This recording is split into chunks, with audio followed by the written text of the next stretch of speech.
Hello. In this episode of AS for Architecture, I speak with Mónica Montserrat Degen, Professor in Urban Cultural Sociology at Brunel University, and Gillian Rose, Professor of Human Geography at the University of Oxford, about their 2022 book, The New Urban Aesthetic: Digital Experiences of Urban Change, published by Bloomsbury. AS for Architecture, a podcast about architecture, buildings, urban culture and space. Hello and welcome to another episode of AS for Architecture. I'm talking today to Gillian Rose and Mónica Degen. Is that Degen or Degen? No, Degen officially. Thank you. Mónica Montserrat Degen, by the way.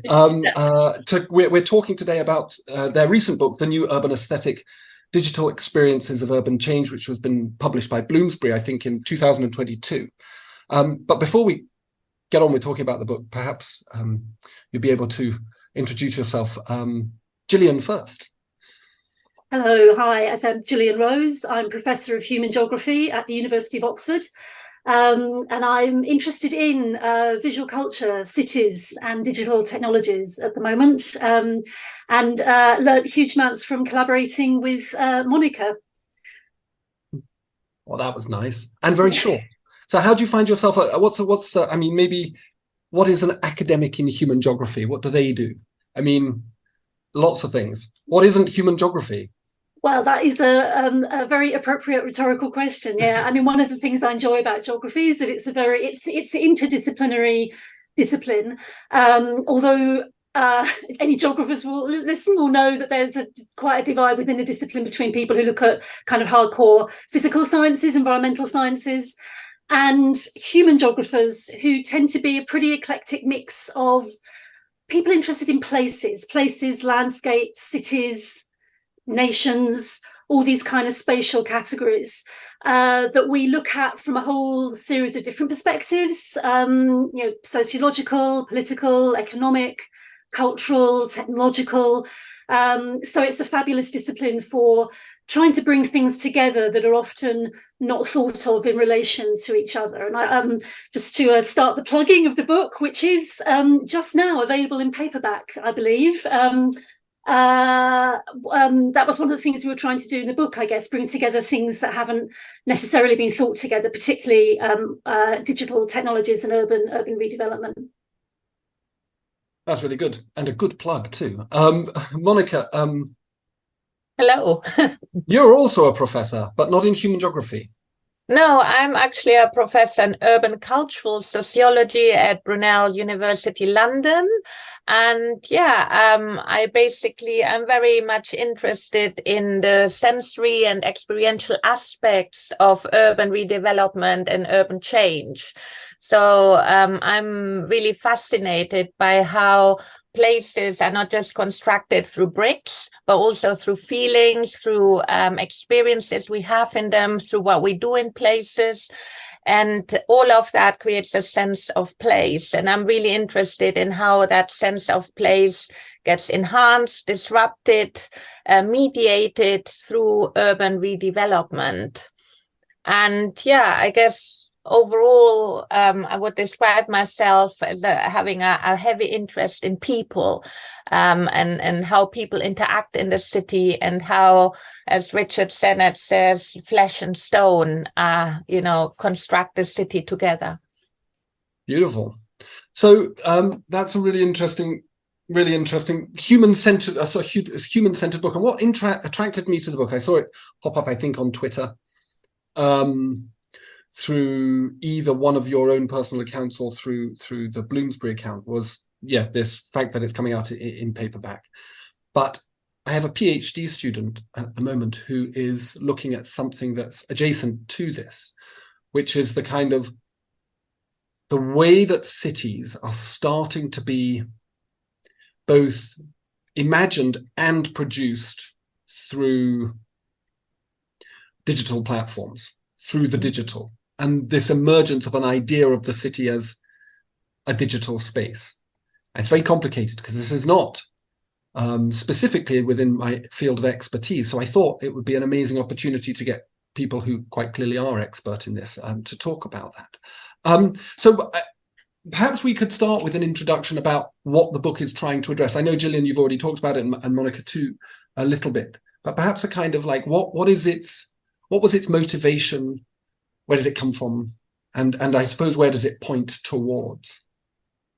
Okay, I'll make a start on that. So we very much started writing the book with the conviction that, you know, over the last 10, 15 years, a big change and a big transformation has happened to how we experience cities. And over, you know, as usual with academics, over a cup of coffee, we talked about the different projects that we've done together. We've been working together since 2009, I think. So we were talking then about, you know, projects we've done together, but also with other teams. And for example, one of the first projects we did together looked very much at how it looked at the role of computer-generated images in architecture practices and urban representations. So this change we noticed was that you know, the digital was really coming through in our research. Increasingly, also when we interviewed people, like I did a project on the transformation of Smithfield Market in 2017-18, and what I noticed then is that when I asked people about you know, what Smithfield Market meant to them or why they were there, they often either had already a phone in their hands, or they took out their phone to illustrate why they were there, how they got there, the restaurants they were going to visit, etc. So what then really came clear through, you know, these, and Gillian will talk in a minute a bit more about a project she did on smart cities. So what was coming clearer and clearer, becoming clearer and clearer to us, is that how people perceive and live the city is increasingly mediated by all different types of digital technologies. And, you know, anybody can probably relate to this. When you're lost in the city, immediately you bring out your smartphone, or not even when you're lost, when you're at home and you're trying to think how you're getting somewhere. First thing we do, we look it up on Google Maps, for example. Or also new urban developments are increasingly or mainly conceived and designed and marketed with computer-generated images that are then advertised across social media. But also city users use social media to know where the hippest bar is or the latest museum show they want to visit. And actually, younger people have also told me that TikTok now is used very much to plan their holidays and their weekends away or their weekends in the city. So that really came very clear to us when we sat together in 2018 to think about what we wanted to write about. And it became increasingly clear that the aim of the book needs to be about, you know, how does it feel like to inhabit digitally mediated urban spaces? Yeah, this word mediation is doing a lot of heavy lifting, and I think it's a word I chuck around as well. And I think perhaps people who have a background in sociology do use it quite easily, and perhaps it's a word that we can come back to kind of better understand. Because it sounds simple, but it isn't simple, is it? But Gillian, I mean, where do you? I mean, I suppose it would be really interesting to, as a geographer of city space, amongst other things, to kind of track this trajectory towards this moment that I think we're all very conscious of. This, I mean, I can even remember it in the years before the smartphone came out, when I was living in London, the feeling of being like made extremely vulnerable by forgetting your old block phone. You know, remember when you had text messages by like pressing the buttons millions of times? But even when you were going out to meet friends and you'd forgotten that phone, it was almost as bad as forgetting your wallet, because all of a sudden, the way that one negotiated a city was starting to be facilitated, enabled by very simple digital technology at the time. But so has there been a general flow? Is this something that is specific to a certain location? Is this a sort of global north kind of situation? And where has it come from? Yeah, no, those are great questions. So you're absolutely right that there's a long history to the kind of, obviously, to the moment we're in now. And it's not a history that's been driven entirely simply by technological innovation. Apple, the smartphone, clearly changed an awful lot of things.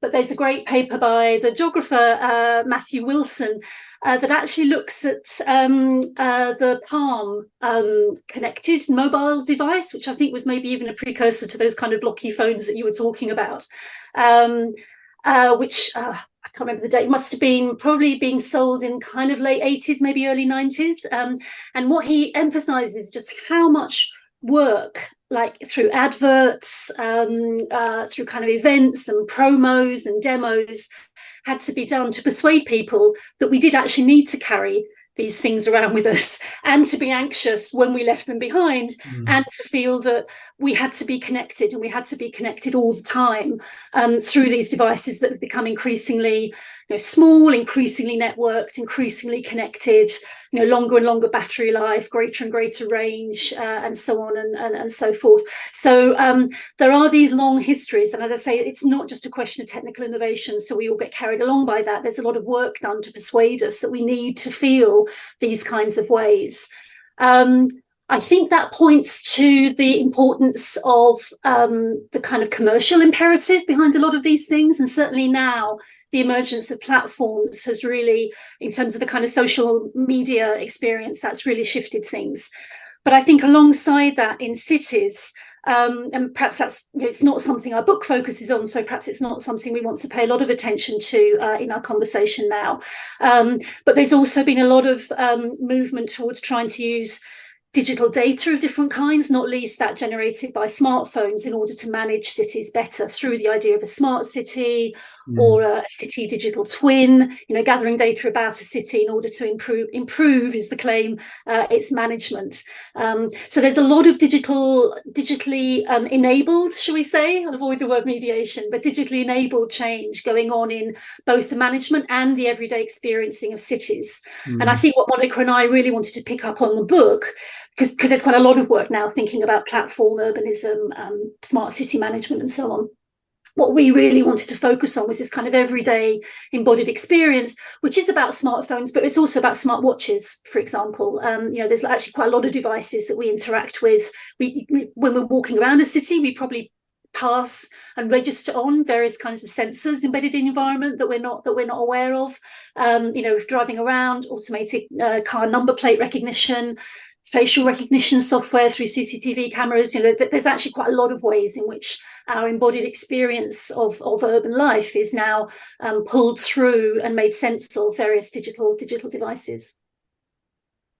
So commerce is at the heart of it, but there is also a sense of the transformation of the post-industrial city from a space of labor, of working class industrial labor, to leisure. And the smart device relates much more closely to that. It's sort of the city as a playground, and we need to interact with and as a space of consumerism, and we need to interact with our mobile phones to enable that, than it is, or whatever device it is, than it is to do with. So it's a kind of, it sits alongside this utter transformation of many cities, not even global north cities anymore. Many cities are doing this, aren't they? Definitely. But I also think there isn't a clear divide between the industrial and the post-industrial city. I mean, I don't know, maybe it's my own ignorance, but I was very surprised when I got to Seattle or other cities, how industrial a lot of cities still are. And industry plays a huge role, even in London, but cities that I know better, London, Barcelona, etc. It's just moved to the outskirts, or it's moved from the global north, as we know, to the global south. And it's there. So I think, the cities are like, there isn't a clear divide. I'll leave it with that. But I think what is very interesting is this, gradual decline of industry to or move towards city centers, focusing on the service industry and culture in a broad term. And in my view, it is partly because, as globalization has enabled people to travel more, but also has enabled the travel of urban discourses and urban planning forms, etc. Cities are becoming a little bit more alike than before. I mean, there's always been, a traveling of architectural fashions, of course, but it's been more accentuated, I guess, more through the media, tourism, like I said, and other trends that I can't really go into all of them now at the moment. But I think that's why cities, since the 1980s, have started to focus more and more on their experiences, the late 1980s. And that's also when this trend of urban regeneration has really taken off, starting in Baltimore, as we know, by the work of David Harvey, etc., and has then traveled across the globe as one economy that is now fostering investment in cities by then attracting tourists, financial investment, developers, etc., etc. And what I think, what I've always, since my PhD, actually, I've been very interested in is that there is a trend in Anglo-Saxon academia of having these, mega terms like the postmodern city or postmodernism. And actually, when you start looking even within Europe at how these trends express themselves locally, it's very different, and it all depends on the local politics, economy, culture, and then these trends get re-articulated very differently in different cities, even within different neighborhoods. And I guess we've been very interested in the book to understand how something that we describe as the new urban aesthetic expresses itself very differently in very different locations, within very different urban development context, within different policy and cultural context. Yeah, so I don't know if I'm answering your questions. No, for certain. And yeah. I think that's a really interesting idea, and perhaps one I hadn't picked up on reading the book, which is this idea that, and we'll come to this right now, but this idea of the new, the way that you're interrogating these spaces and these processes is in some part to do with kind of challenging these monolithic concepts which are used to characterize giant areas and giant populations.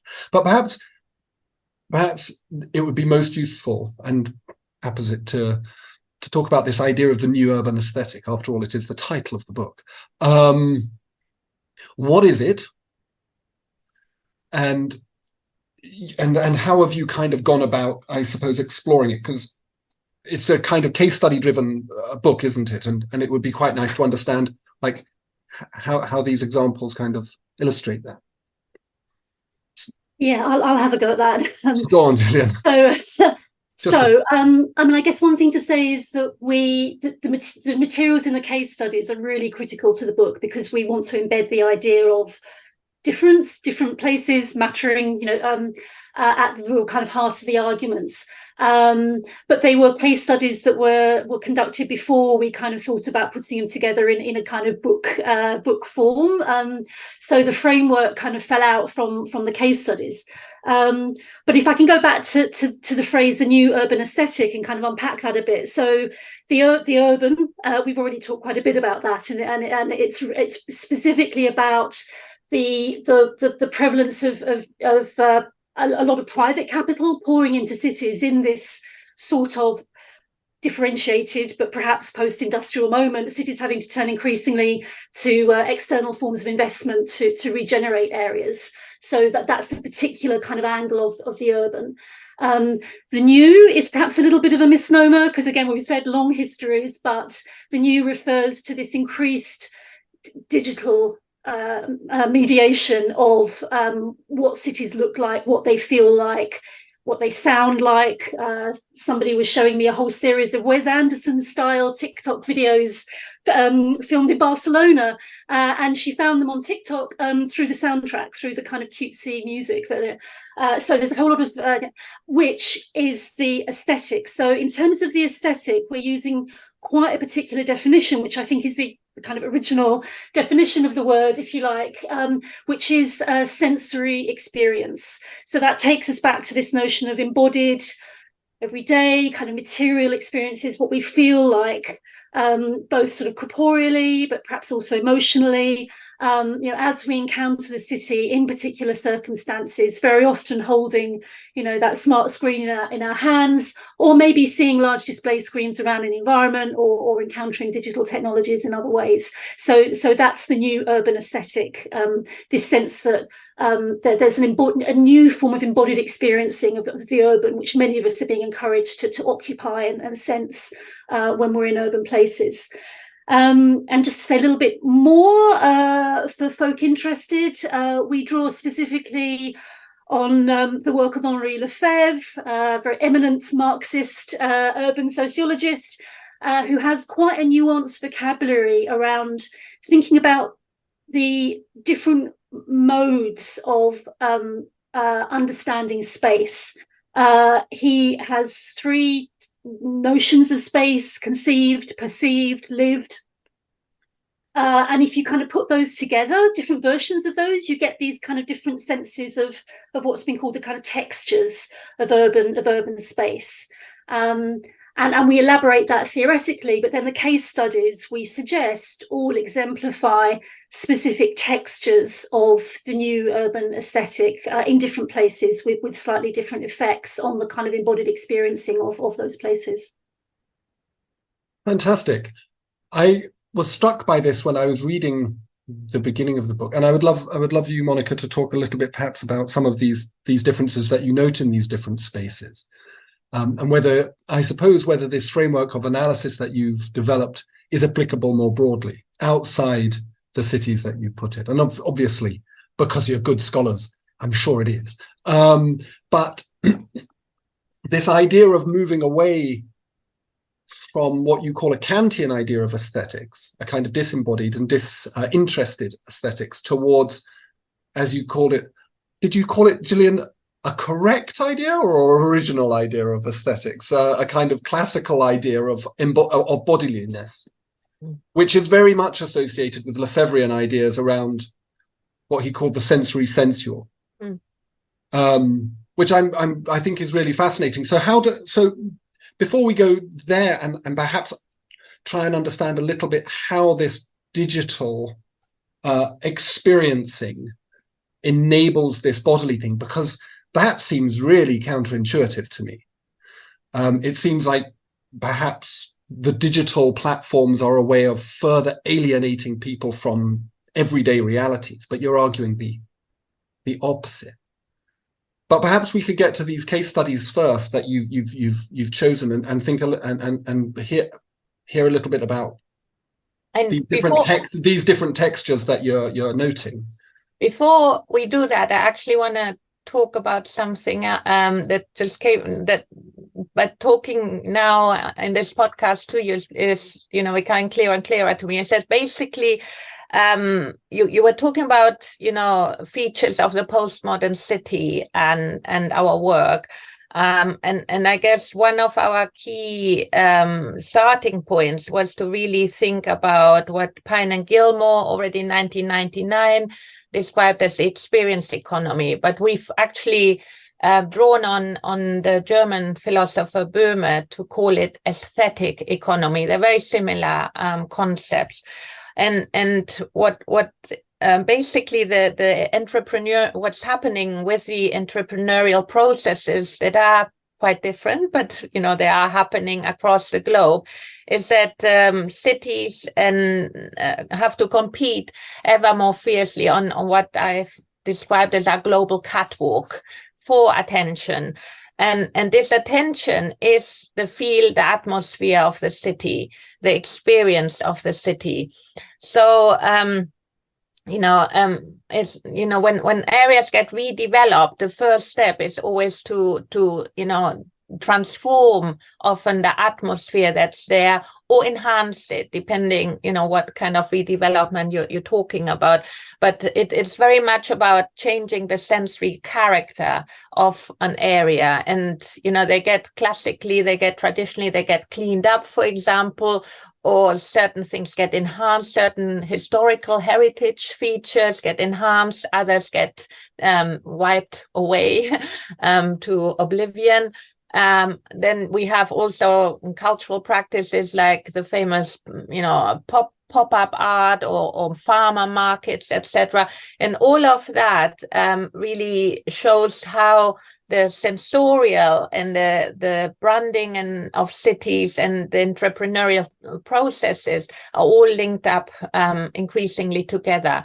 And the link between all of these processes, I guess partly we're arguing, is that the digital has become so central in these branding processes of cities.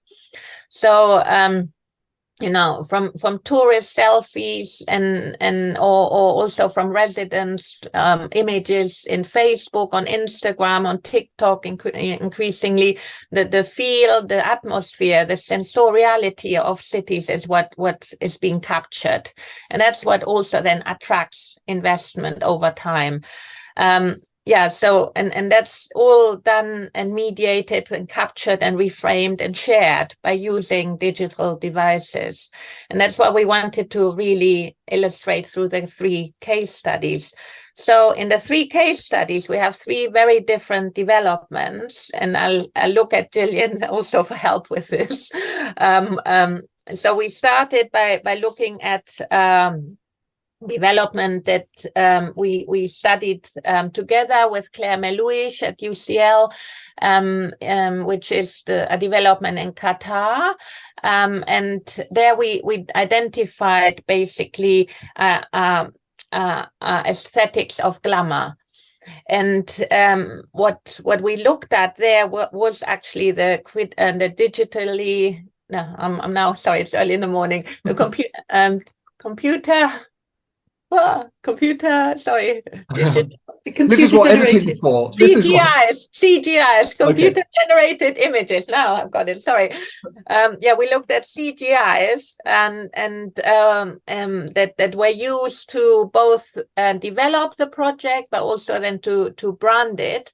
And we focused very much on the development of the project. It was led and very much pushed through these computer-generated images. And what we saw there, if you analyze those images, is that they were very much digitally, of course, manipulated, but to allure audiences, investors, etc., to really through lighting through specific lighting devices and textures of the urban, to want to invest both in terms of living there, but also of buying these spaces.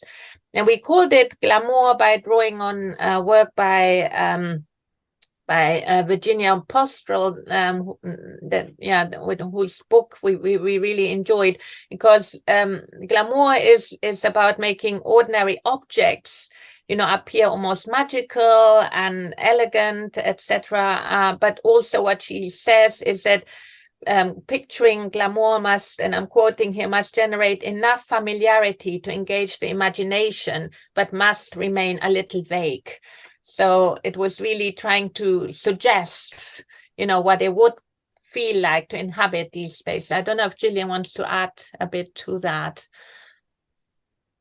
Yeah, I maybe I could, but also then lead on to one of the other case studies. So I think these CGIs will be familiar to many people listening to this, either having seen them in city streets and billboards around building sites, or indeed possibly creating them.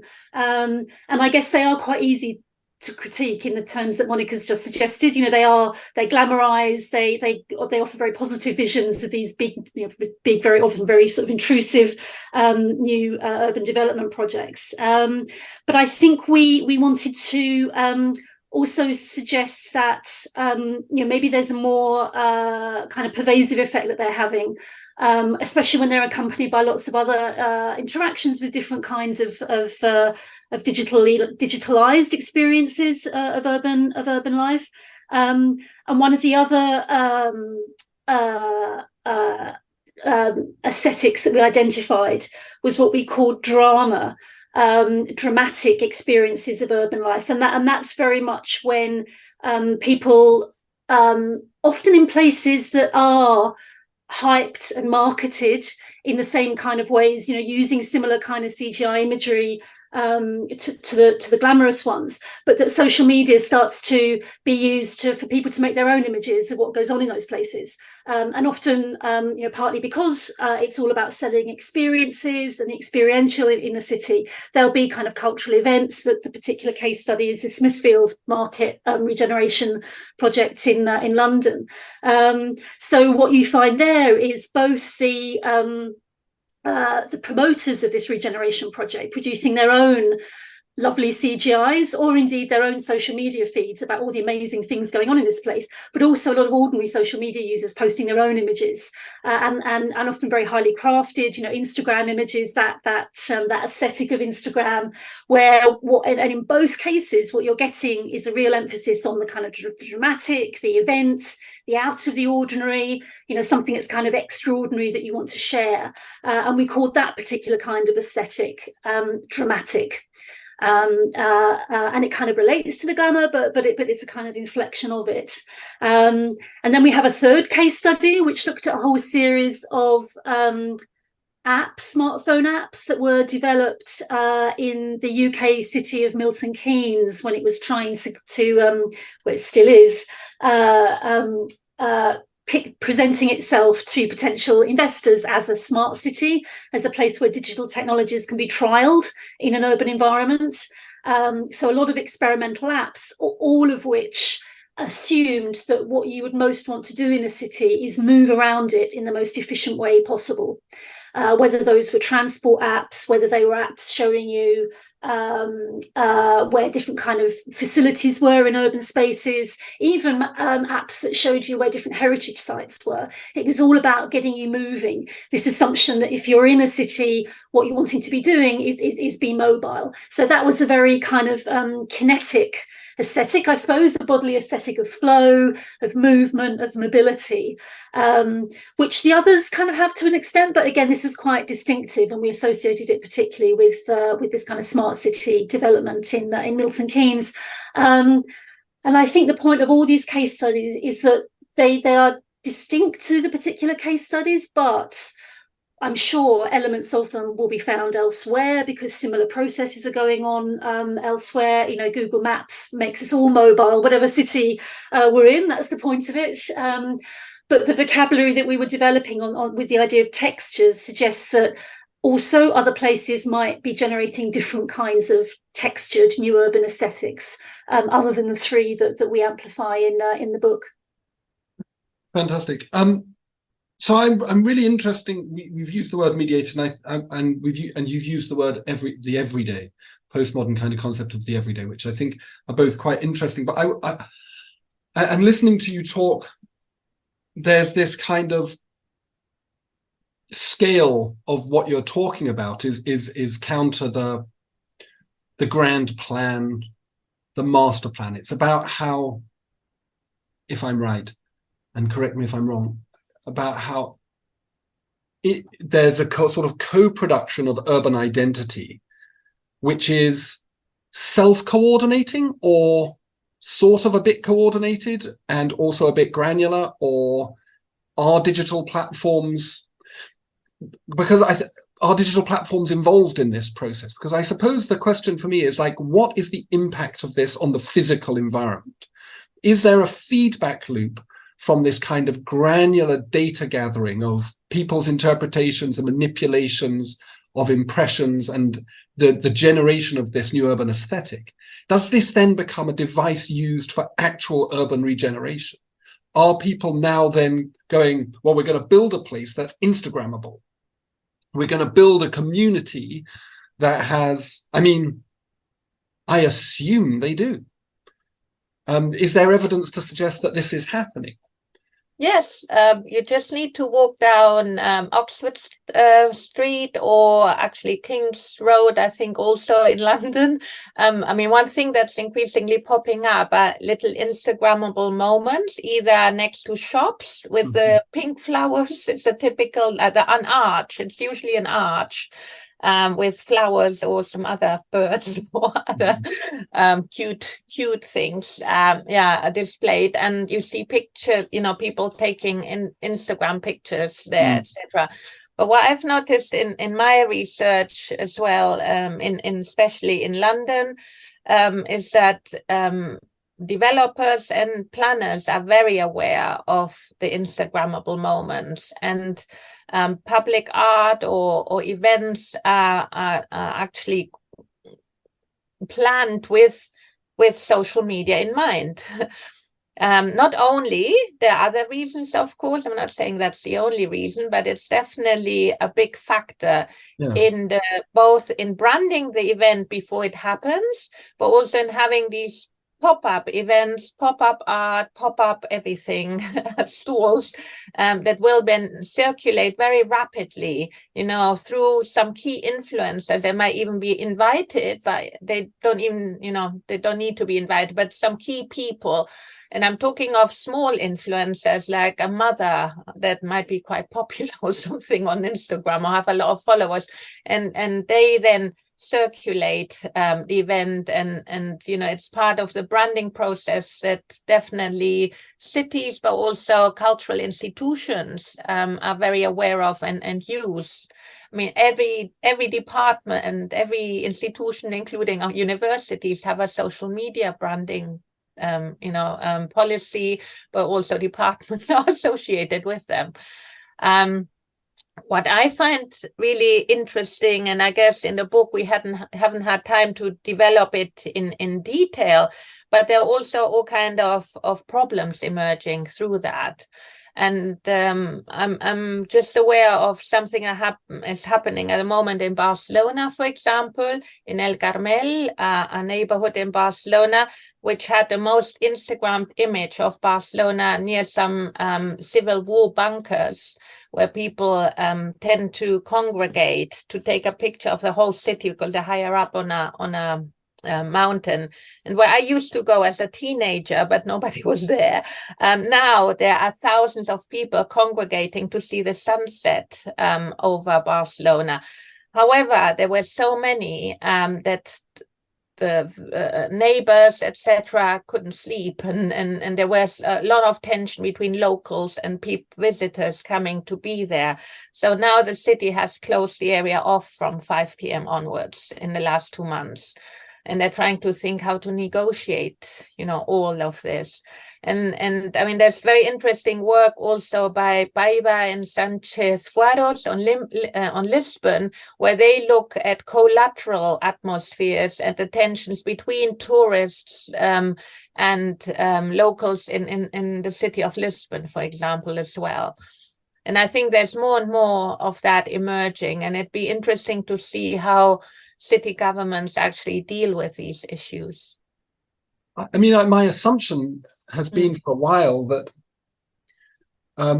Google Maps, for example, is produced, that local authorities pay Google Maps to preference certain routes, to drive up rates and to mediate traffic.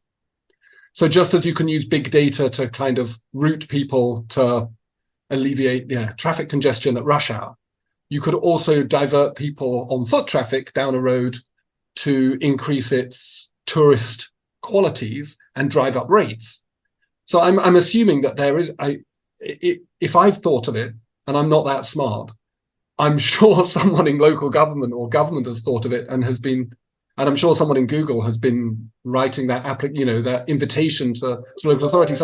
So I'm assuming that is what is already happening. I If I could jump in there, Amber, I don't think that's happening, partly because I don't think any local authority could afford to pay Google what Google would want to change its algorithm.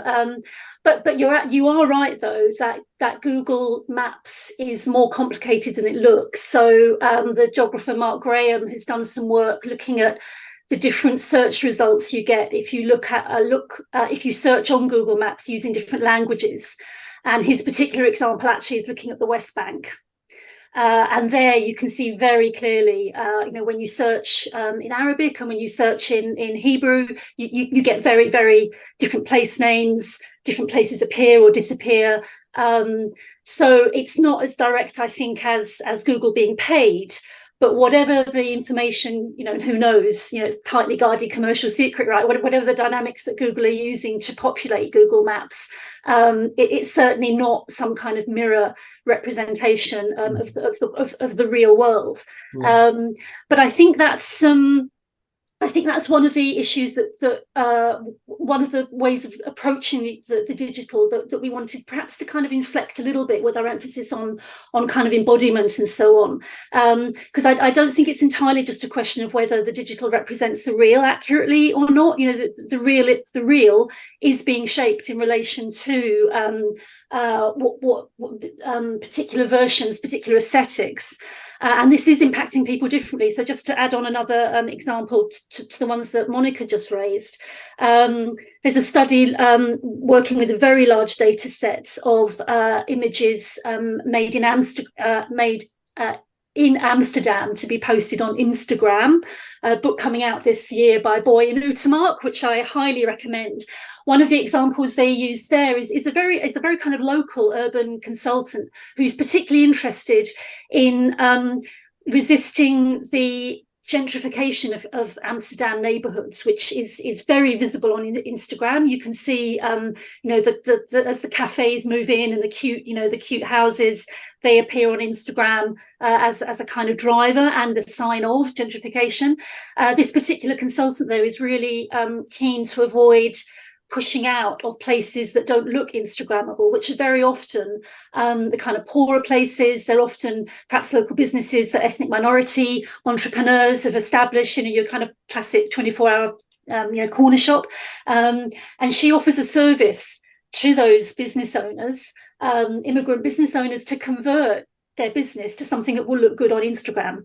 So they could be selling the same stuff, but she's just explaining to them how they can display things, how they can, take a photograph of them, how they can share it with the right influencer to get that business reshaped into a kind of ethnicized, diverse experience, which actually speaks to the kind of coolness of the gentrifying neighborhood, rather than something that has to be pushed out because it looks dirty or messy or that doesn't correspond to what gentrification should look like in Instagram.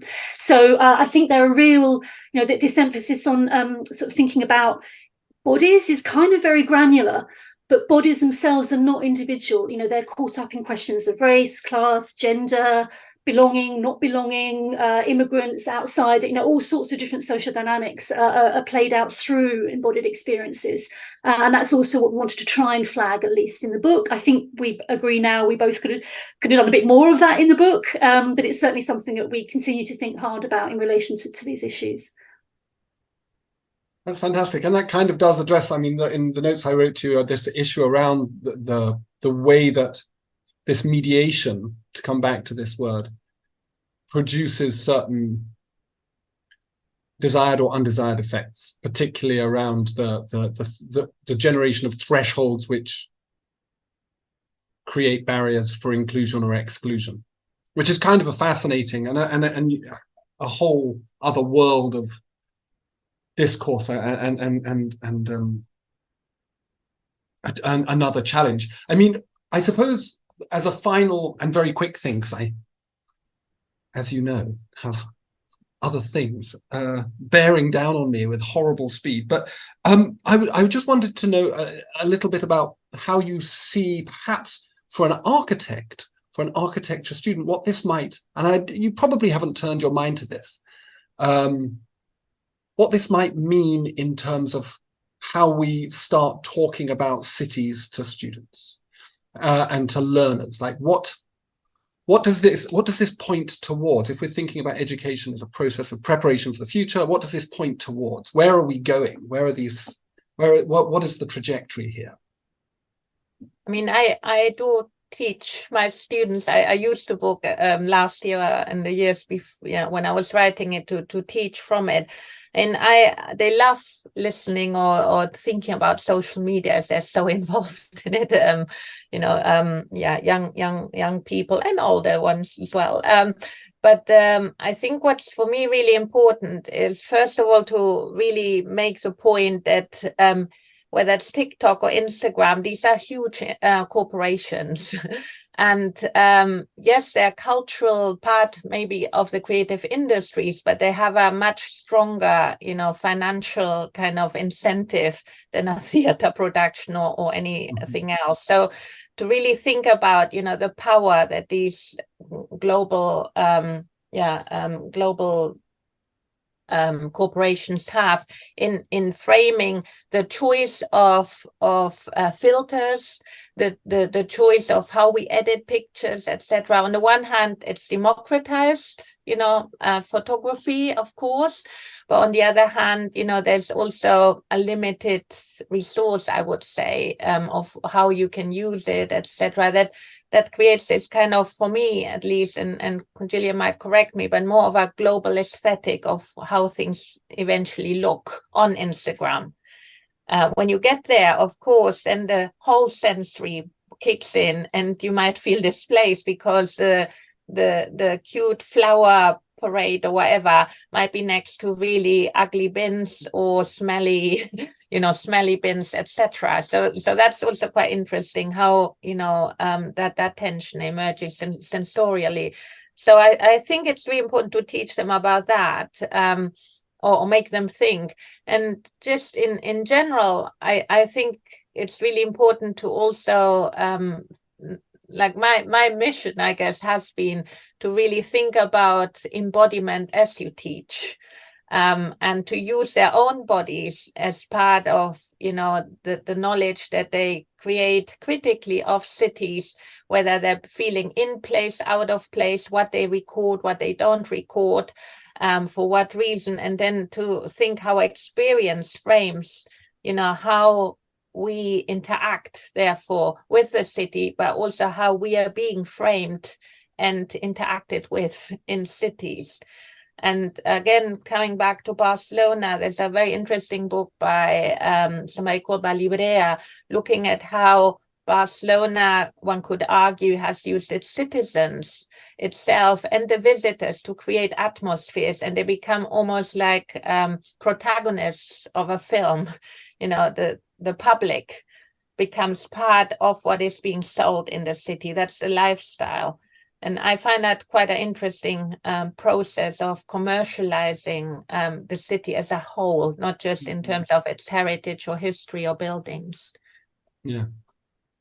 If I say something perhaps more, so I completely agree with Mónica. Given that broader context, something for architecture students, perhaps in particular, speaking as a non-architect. So, but I think architecture as a discipline, as a itself a profession, is really deeply invested in lots of these issues, because architects also have to sell their projects, right? They have to make a living.